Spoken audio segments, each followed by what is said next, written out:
येवल्यात बंदी असलेला नायलॉन मांजा शहर पोलिसांनी केला जप्त, आरोपी विरोधात गुन्हा दाखल।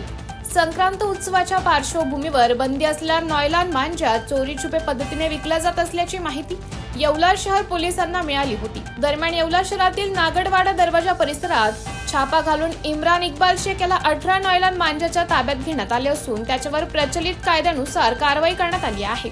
दरम्यान नायलॉन मांजाचा वापर व विक्री करणाऱ्या विरोधात देखील गुन्हे दाखल करणार असल्याची माहिती पोलीस निरीक्षक अनिल भवारी यांनी दिली।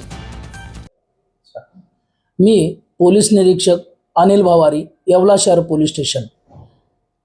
आमचे SP नाशिक जिल्ह्याचे श्री बाळासाहेब पाटील यांनी काही दिवसापूर्वी आम्हाला सूचना केल्या होत्या की नायलॉन मांजा याच्यामुळे अपघाताचे तसेच मृत्यूचे प्रमाण वाढलेले आहे, तसेच पशुपक्षी यांनाही इजा होते।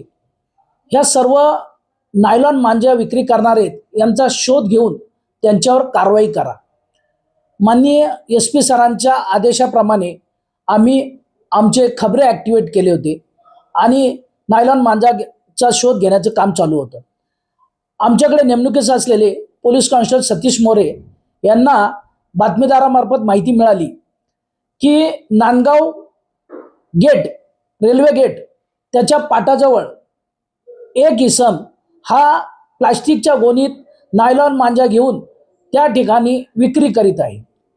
अशी माहिती मिळाल्यानंतर आम्ही त्या ठिकाणी 2 पंचासमक्ष छापा टाकून केलेल्या कारवाईमध्ये इसम नामे इम्रान इक्बाल शेख हा आम्हाला नायलॉन मांजासह मिळून आला।